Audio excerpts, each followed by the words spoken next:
Irmãos, vamos abrir as nossas Bíblias no Evangelho de Mateus, capítulo 24. Evangelho de Mateus, capítulo 24.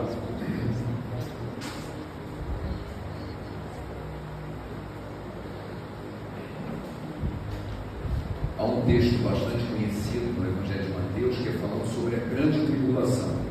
Aliás, muita gente está falando sobre isso atualmente, devido às notícias que a gente tem de guerras e rumores de guerras, que se adequam bem ao texto da grande tribulação que está em Mateus 24. Parece os outros evangelhos também, Marcos e Lucas. Começando no versículo 15, a palavra de Deus nos diz o seguinte: quando, pois, virdes,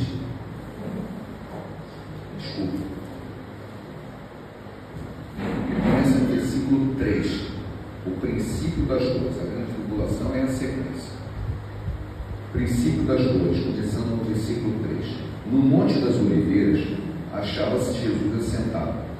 Quando se aproximaram os seus discípulos e perguntaram, em particular: dize-nos quando sucederão essas coisas e que sinal haverá da tua vinda e da consumação do século? Ele respondeu: vede que ninguém nos engane, porque muitos virão em meu nome dizendo: eu sou Cristo, e enganarão a muitos. E certamente ouvireis falar de guerras e rumores de guerras. Vede, não vos assusteis, porque é necessário sim acontecer, mas ainda não é o fim. Porquanto se levantará nação contra nação, reino contra reino, haverá fomes, terremotos em vários lugares. Porém, tudo isso é o princípio das dores. Então sereis atribulados e vos matarão. Sereis odiados de todas as nações por causa do meu nome. Nesse tempo, muitos vão se escandalizar, trair e odiar uns aos outros. Levantar-se-ão muitos falsos profetas e enganarão a muitos. E por se multiplicar a iniquidade, o amor se esfriará de quase todos. Aquele, porém, que perseverar até o fim, esse será salvo, e será pregado o Evangelho do Reino por todo o mundo, para testemunho de todas as nações, e então virá o fim. Eu quero destacar um único verso: aquele, porém, que perseverar até o fim, esse será salvo. Senhor, abençoe essa palavra no nosso coração, amém? Meus queridos, aqui fala de perseverança. Aquele que perseverar até o fim, este será salvo. Então a gente precisa primeiro começar a pensar o que é perseverança. Não é uma palavra usual, mas é razoavelmente bem conhecida. Perseverar é uma virtude. É a virtude daquele que não desiste, daquele que insiste, daquele que continua tentando. Se você tenta a primeira vez e dá certo, que maravilha. Isso não é perseverança. Perseverança é você se esforçar, se preparar, dar errado, e você tentar de novo, e você tentar de novo, e você tentar de novo, e nunca desistir. A necessidade de perseverança, ela não é apenas uma virtude espiritual. Ela se aplica, é fundamental, ela se aplica a diversas áreas da nossa vida. Ela significa ter força, paciência para enfrentar dificuldades, sem desistir. Ela é essencial para alcançar objetivos e para superar adversidades. Eu costumo contar uma história muito triste, da minha. Já contei isso em outras mensagens, em que na época que eu estava no vestibular, eu tive um primo, ele ainda é vivo. Ele hoje é pastor, isso é uma incrível que pareça, né? E ele apareceu na minha casa. Ele morava na favela, tinha uma vida assim muito pobre. Ele morava na favela e ele apareceu na casa lá, pedindo ajuda para minha mãe, que ele queria estudar. Aí a minha mãe ficou muito empolgada com a ideia de pagar um cursinho para ele, comprar material escolar para que ele estudasse. Uma pessoa que tinha estudo. E ele chegou para mim: se eu quero estudar, eu quero fazer prova para a AMAN, Academia Militar das Agulhas Negras. Eu disse: nossa, que legal, cara. Vou estudar esse ano, eu vou passar para a AMAN, eu vou ficar lá 4 anos e aí eu vou sair general. Aí, infelizmente, na minha imaturidade, eu falei assim: não, você está errado, né? Você não vai sair general, você vai sair segundo-tenente, quando muito, né? Se você for um cara muito bom, daqui a 30 anos você vai sair general. Ah, é? Mas então eu quero não, virar as costas, não estou para a favela. Eu não devia ter falado nada. Eu devia ter deixado pelo menos ele estudar aquele ano, né? Eu nem sei se ele ia passar. Mas o problema não é esse. Tinha perseverança nenhuma. Para chegar a general, você tem que lutar 30 anos. Não quero para ontem. Eu quero bênção, forno de micro-ondas. Eu aperto por 30 segundos, puf, só um negócio pronto. Não, perseverança, nem pensar. Pois é. Mas a vida cristã, a perseverança é indispensável para manter a fé. Manter a fé. Por quê? Porque nós temos tribulação o tempo todo, olha o que Jesus havia falado aqui, mas muito mais. Todos os dias nós temos muitas coisas que tentam roubar a nossa fé e tentam nos fazer desistir, não é mesmo? A perseverança, ela nos ajuda a crescer, a nos aperfeiçoar. Ela permite que nós, ao enfrentarmos desafios, desenvolvamos resiliência. Resiliência é a capacidade, resiliência é quando o bambu se dobra ao vento e depois volta. Você tem aquela capacidade de resistir ao impacto e depois voltar. Isso é resiliência. Cultivar a perseverança é crucial para desenvolver o desenvolvimento pessoal e espiritual. Só que esse texto em especial, ele tem sido usado erroneamente, dizendo que se você não for perseverante, você não vai ser salvo, que aparentemente é o que está escrito aqui. Quem perseverar até o fim será salvo. Porém, isso é um grande erro que muitas pessoas que não têm o hábito de estudar e ler a Bíblia, você pode pegar um versículo sozinho e dizer alguma coisa da Bíblia. Se você pegar um versículo sozinho, você vai descobrir que a Bíblia diz que Deus não existe. Está escrito na Bíblia, Deus não existe. Está escrito lá. Só que na frase anterior diz assim: diz o tolo em seu coração, Deus não existe. Então, se você ler o texto todo, não, peraí, deve ser exatamente o contrário. Quando você pega o texto, por isso eu li o texto inteiro, ele está se referindo à salvação do grande tribulação, está se referindo ao princípio das dores. Você tem que perseverar para superar tudo isso, senão você vai sucumbir. É isso mesmo, a nossa fé pode desmaiar. Alguém tem dúvida disso? Na ceia do Senhor, Jesus vira para Pedro e diz: Pedro, Satanás roubou para moer a sua alma. O quê? É isso mesmo. Satanás foi a Deus e disse: eu quero aquele cara ali para moer ele. Sabe o que Jesus disse? Eu orei por ti, para que a sua fé não desfaleça. Ele não orou para que Satanás não moesse ele. Ele orou para que a sua fé não desfalecesse. A nossa fé pode desmaiar, mas a gente pode perseverar para que a nossa fé não desmaie. A salvação das nossas almas está garantida e é uma obra de fé, ela não vem da nossa perseverança. E é uma coisa muito interessante, eu ouvi ontem um diálogo que eu estava tendo profissional, que não tem nada a ver com a mensagem, e que de repente eu disse: nossa, isso aqui é uma verdade espiritual. Ele disse assim: doação é sempre um ato recíproco. Grave essa frase: doação é sempre um ato recíproco. Eu quero te dar o meu carro, mas você tem que aceitar. Você pode me dar, não quero. A salvação também, ela é um ato recíproco, gratuito. Deus está estendendo a mão no seu: eu quero te salvar, mas você tem que aceitar. Você tem que aceitar, senão não dá. A doação é um ato recíproco. Deus está nos dando salvação. Uma vez dada, de graça, eu preciso perseverar na fé. Então a perseverança vem depois da salvação, que é gratuita. Se alguém tem alguma dúvida, Efésios capítulo 2, versículos de 8 a 9 diz o seguinte: porque pela graça sois salvos, mediante a fé, e isso não vem de vós, é dom de Deus, não de obras, para que ninguém se glorie. Não há nada que você possa fazer para conquistar a salvação da sua alma. Nada, porque ela é gratuita. Se você pudesse, eu vou conquistar a minha salvação. Mas aí o mérito é seu, não é Jesus. O mérito passa a ser seu, e o mérito não é seu. Nós não temos como acrescentar mérito àquilo que Jesus fez por nós. É gratuito. O contexto que está aqui nesse versículo que nós lemos que aquele que perseverar até o fim será salvo, está se referindo a perseverar na tribulação. Para você escapar da tribulação, você precisa perseverar. Vejam que nós necessitamos de perseverança. Por quê? Porque nós somos assolados todo dia por todo tipo de provação, por injustiças, por desilusões, por traições, por incompreensões, por desânimo, por dúvida. Nós precisamos perseverar para superar tudo isso. Nós precisamos nadar contra a corrente. Nadar contra a corrente é uma ilustração muito interessante. Sabe por quê?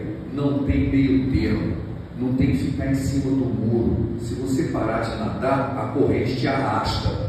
Não tem essa história assim, eu vou parar de nadar um pouquinho, depois eu volto a nadar. Aí a corrente leva para longe. Você volta tudo para trás. Não tem meio termo. Eu costumo dizer para aquelas pessoas, não fica meio termo, que entre o céu e o inferno não tem muro, tem abismo. Isso é o que está escrito na Bíblia. Jesus disse, entre nós e vós tem um abismo aqui. Você não consegue ficar em cima do muro, você vai para o fundo do abismo. E o abismo é parte do inferno. Ele não está do lado de, não é assim, eu estou no meio termo. Não, você não está. Não existe muro entre o céu e o inferno, tem abismo. Isso está na Bíblia. Então, foi Jesus que disse. Então, a ideia é de que nós temos que nadar contra a corrente. Isso é perseverar, nadar, nunca desistir. Porque se você parar, a corrente arrasta. E não somente isso, mas também nos gloriamos nas próprias tribulações, sabendo que a tribulação produz perseverança. A perseverança, a experiência. A experiência, a esperança. Romanos capítulo 5, versículos 3 e 4. Ora, a perseverança, ela não é um fim em si mesmo. Ela produz experiência, esperança. Lá em Tiago 1, versículos 2 e 4, assim, meus irmãos, tende como motivo de passar por todas várias provações, sabendo que a provação da vossa fé, uma vez confirmada, produz perseverança. E a perseverança deve ser ação completa, para seres perfeitos, íntegros e em nada deficientes. Então nós temos que perseverar. Algumas pessoas, fazendo uma comparação da perseverança espiritual com a perseverança do nosso dia a dia, sim, você precisa perseverar para ficar rico. Você precisa perseverar para ficar importante. Você precisa perseverar para... Isso não é verdade. Mas não é essa perseverança que está na Bíblia. A perseverança que está na Bíblia não é para você obter vingança. Eu vou perseverar até conseguir o que eu quero. Não é esse tipo de perseverança. Não é para obter reconhecimento. Pelo contrário, aquele que é cristão de verdade vai ser perseguido, ele vai ser difamado. Esse cara aí é crente, ele não faz parte da turma. Não é mesmo, não fazemos parte do reino de Jesus. Você deve perseverar até quando? Até dar certo? Até quando você deve perseverar? Olha, eu tenho resposta para isso. Abra sua Bíblia em Hebreus capítulo 10. Vamos ler os versículos 32 a 39. Hebreus capítulo 10, versículos 32 a 39. Lembrai-vos, porém, dos dias anteriores, em que, depois de iluminados, sustentaste grande luta e sofrimentos, ora expostos como espetáculo. Sabe o que ele está falando sobre isso aqui, né? Espetáculo que era, né? Os cristãos que estavam sendo mortos na arena em Roma, queimados vivos e comidos por fera na época de Nero, né? Tanto de opróbrio quanto de tribulação, ora tornando-nos co-participantes com aqueles que desse modo foram tratados. Porque não somente os compadecestes dos encarcerados, como também aceitais com alegria o espólio dos vossos bens, tomaram os bens dos crentes, tendo ciência de possuir-se vós mesmos um patrimônio superior e durável. Aí vem o versículo 35 e 36. Não abandoneis, portanto, a vossa confiança, que ela tem grande galardão. Versículo 36. Com efeito, tendes necessidade de perseverança, para que, havendo feito a vontade de Deus, alcanceis a promessa. Oh glória! Até quando? Até alcançar a promessa. até fazer a vontade de Deus, porque ainda dentro de um pouco tempo aquele que vem virá e não tardará. Todavia, o meu justo viverá pela fé, e se ele retroceder, não se compraz nele a minha alma. Nós, porém, não somos daqueles que retrocedem para a perdição, somos, entretanto, da fé para a conservação da alma. Nós vamos perseverar. Nós vamos perseverar até alcançar a promessa. Que promessa é essa, meus irmãos? Bom, primeiro, nós temos que estar dentro da vontade de Deus. Perseverar, havendo feito a vontade de Deus. Nós devemos perseverar para fazer a vontade de Deus. A expressão centro da vontade de Deus que algumas pessoas usam, né? Eu li pela primeira vez no livro de Corrie Bloem, uma holandesa. Ela escreveu um livro muito famoso, nós temos aqui na nossa biblioteca, chamado O Refúgio Secreto. Ela foi prisioneira de guerra num campo nazista, né? Campo de extermínio nazista, sobreviveu. Os pais dela e a irmã dela morreram, mas ela sobreviveu, era crente. Eles não eram judeus, mas eles protegeram os judeus, por isso foram presos. E ela era crente. E ela conta as dificuldades que ela passou, e todo mundo se fé, olha o que está acontecendo, né? Teve muita gente assim, depois de Auschwitz é o maior campo de extermínio nazista, né? Fica na Polônia. E depois disso, Deus não existe, Deus não podia ter permitido isso. E muita gente questionou a fé dela. E ela disse, como você foi para um campo de concentração? Ela disse que o único lugar seguro é o centro da vontade de Deus. E ela estava no centro da vontade de Deus, por isso que ela voltou. Tem até um filme dela. Ela morreu recentemente. Tem um museu lá em Amsterdã, onde ela abrigou os judeus. O Museu Corrie Ten Boom. O centro da vontade de Deus é o único lugar seguro. Qualquer outro lugar é inseguro. Mas ela estava no centro da vontade de Deus. Ela vivia numa vida de perseverança. O meu justo vive pela fé. Porque a fé, ela produz perseverança. Nós acabamos de ler isso aqui. Viver na certeza de estar fazendo a vontade de Deus. Ele nos traz segurança e nos traz paz. E a paz de Deus, que excede todo entendimento, guardará o vosso coração e a vossa mente em Cristo Jesus. Filipenses 4:7.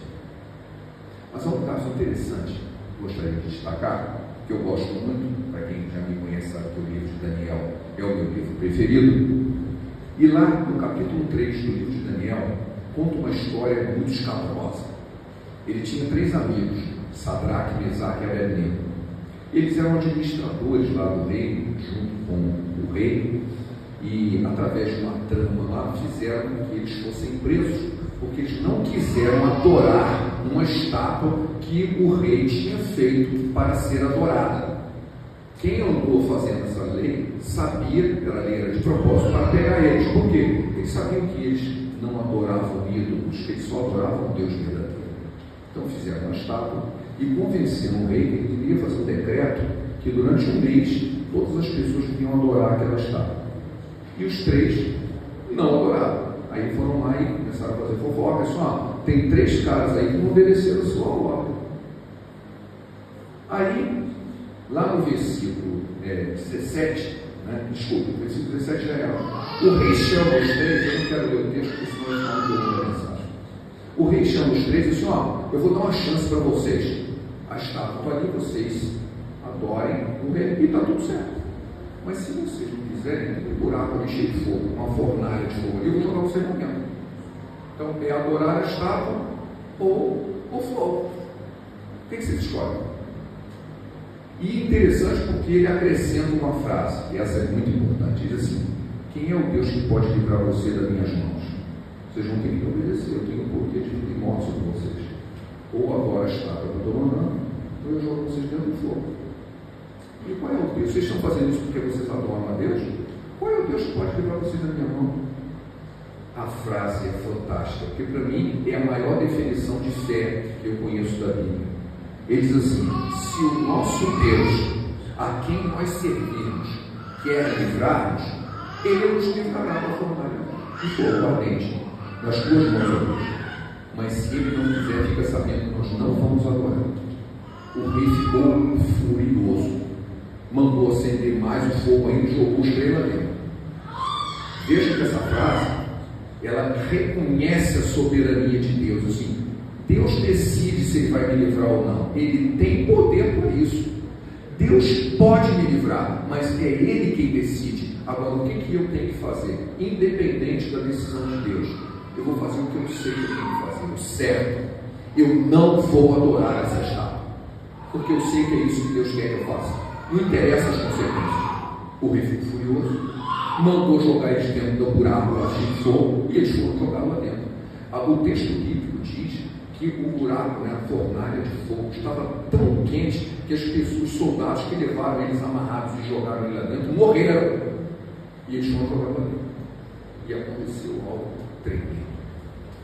O rei se assustou, está no versículo 24 de Daniel capítulo 5, porque ele disse: mas nós não jogamos 3 caras lá dentro, como é que eu estou vendo 4? E tem mais, um deles é semelhante ao filho dos deuses. Eu não sei o que ele quis dizer com isso, mas eu posso imaginar, porque logo em seguida assim, Deus enviou o seu anjo. Tem 4 pessoas lá dentro, não 3, eu joguei 3, mas tem 4, e tem um anjo junto com eles. E ele manda chamar assim, ele chega perto e chama ele de volta.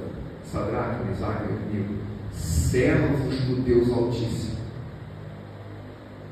Bem, quando eles saíram, disse que nem o cabelo deles estava cheirando a fumaça. Bom, quem faz churrasco sabe o que significa isso, né? Você chega perto do fogo, fica cheirando a fumaça. Eles foram jogados dentro da fornalha, e disse que nem a roupa tinha queimado, e eles nem cheiravam a fumaça. Ele saiu. E o rei ficou e mandou fazer um decreto. Ele mandou fazer um decreto que ninguém poderia blasfemar contra o Deus de Sadraque, Mesaque e Abednego, porque não há Deus que possa livrar com ele. Mas há um detalhe que recentemente uma irmã compartilhou comigo numa mensagem que ela ouviu e eu quero compartilhar com vocês. Os 3 saíram. Cadê o anjo? O anjo ficou lá dentro.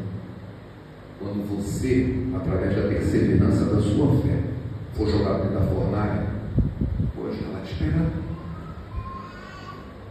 Você não vai estar sozinho. O anjo do Senhor está dentro da fornalha com você. Ele ficou lá. Ele não saiu. Ele está lá para todo aquele que persevera pela sua fé. O Senhor tem promessa para aqueles que perseveram. Promessa de estar com Ele. Eu estarei com você todos os dias até a resolução do século. Ele tem promessa. O texto nos diz: nós vamos perseverar até a promessa, até cumprirmos a promessa, recebemos a promessa. Há um outro detalhe. Em 1 João capítulo 1, versículos 11 e 12, diz assim: veio para o que era seu, mas os seus não receberam. Mas todos aqueles que o receberam, deu-lhes o poder de serem feitos filhos de Deus, a saber, aos que creem no seu nome. Essa palavra poder aqui, ela tem dois significados diferentes. No grego é exousia e dunamis, ou dinamis. Dinamis é o poder interior, é a raiz da palavra dinamite, é da onde vem a palavra dinamite, dinamis. Ou exousia. Exousia significa autoridade. O texto aqui é exousia, não é dinamis.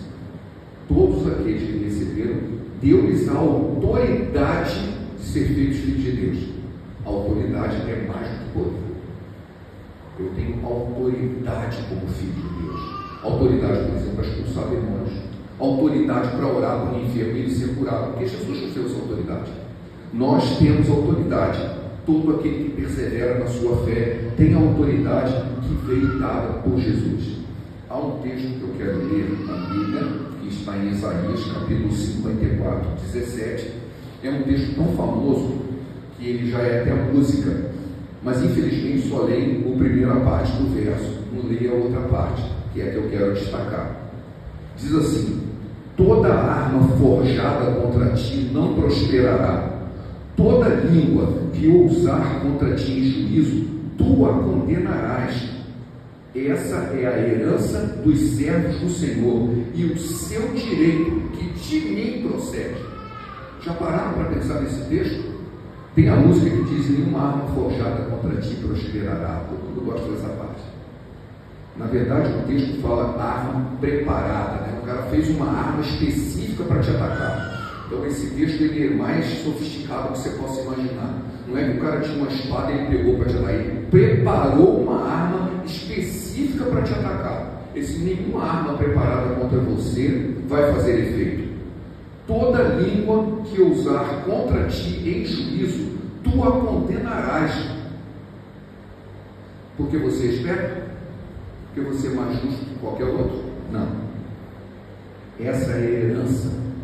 Eu tenho essa herança dos servos do Senhor e o seu direito que de mim procede.